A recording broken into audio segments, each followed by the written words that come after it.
W dzisiejszym odcinku programu Balkony i Tarasy wracamy do tematu pelargonii. O tym, jak sadzić te piękne rośliny, mówiliśmy już tydzień temu. Dziś kilka słów o tym, z jakimi roślinami będą się prezentować wspaniale. Zapraszam! Wszystkie odmiany pelargonii, zarówno rabatowe, jak również przewieszające się bluszczolistne, lubią słońce, przepuszczalne podłoże i obfite nawożenie. Musimy więc dobrać im towarzystwo roślin, które będą się równie dobrze czuły w takich warunkach. Zaliczyć można do nich m.in. bakopę, uczep rózgowaty, komarzycę, kocankę włochatą i pomeę, niektóre delikatne byliny, petunie, stokrotki afrykańskie czy niektóre odmiany funki i koleusa.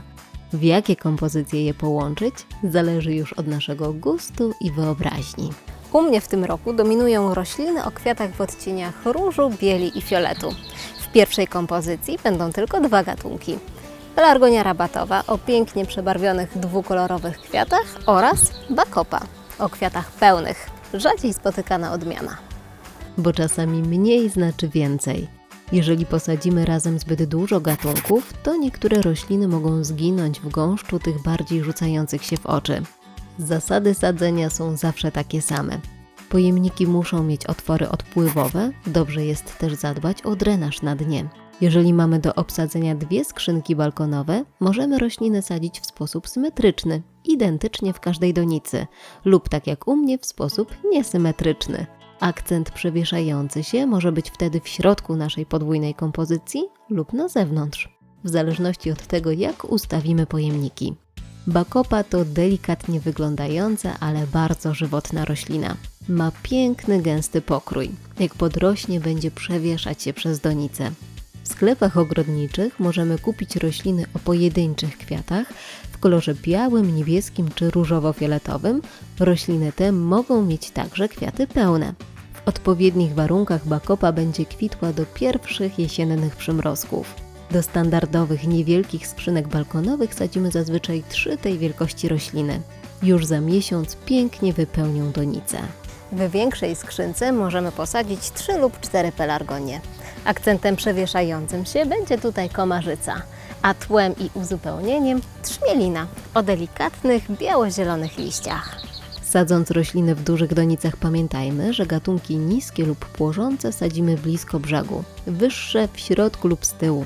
W kompozycjach na jeden sezon nasadzenia mogą być gęste. Musimy tylko później pamiętać o ich częstym podlewaniu i systematycznym nawożeniu.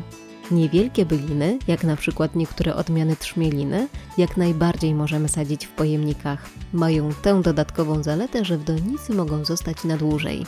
Gdy minie czas letnich kwiatów, możemy wymienić pelargonię na rośliny jesienne lub iglaki, które razem z trzmieliną będą zdobić nasz balkon lub taras również zimą. A gdy byliny przestaną się mieścić w naszym pojemniku, możemy je przesadzić do większego lub posadzić w ogrodzie czy na działce. Do trzmieliny dołączyły pelargonie rabatowe oraz komarzyca o podobnie wybarwionych liściach. Inna nazwa tej rośliny to Plectranthus koleusowaty. Już delikatne jej poruszenie powoduje, że wydziela intensywny zapach, którego komary podobno nie lubią. Roślina ta szybko i intensywnie się rozrasta, a jej pędy mogą mieć nawet 1,5 metra długości. Jeżeli chcemy zachować zwarty pokrój, możemy ją przycinać. Odcięte fragmenty komarzycy bardzo łatwo się ukorzeniają. Możemy więc ich użyć do wypełnienia innych kompozycji, po prostu wtykając w ziemię. Roślina ta jednak nie przetrwa nawet najmniejszych przymrozków. Zresztą podobnie jak pelargonie. Ale podobnie jak pelargonie można ją przezimować w domu.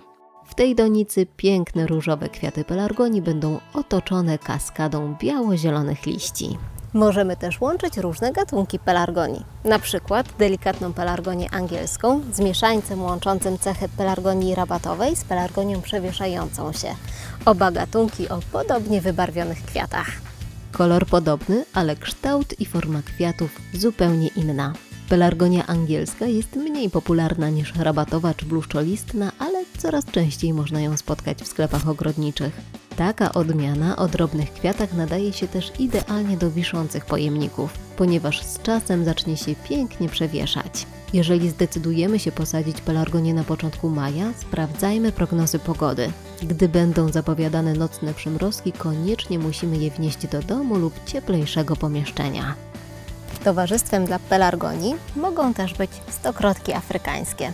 One również lubią słońce i dobrze reagują na częste nawożenie. Bo musimy pamiętać, że pelargonię należy regularnie dostarczać składników odżywczych, tylko wtedy będą obficie i zdrowo kwitły. Stokrotki afrykańskie najlepiej rosną i kwitną w miejscach słonecznych. Wieczorami i podczas pochmurnej, deszczowej pogody zamykają się. Kwiaty mogą mieć między innymi kolor biało-niebieski, fioletowy, różowy czy pomarańczowy, a płatki mogą mieć różne kształty. Do naszej kompozycji trafi jeszcze biała bakopa, tym razem jednak o pojedynczych kwiatach. Po każdym sadzeniu zawsze dokładnie podlewamy rośliny. Wraz z wodą podłoże dostaje się we wszystkie szczeliny, do których nie udało nam się dotrzeć. Jak ziemia opadnie, możemy jej jeszcze dosypać, tak żeby rośliny były posadzone na tej samej głębokości, jaką miały wcześniej w pojemnikach. I to wszystko na dziś. Zapraszam na kolejny odcinek programu Balkony i Tarasy już za tydzień.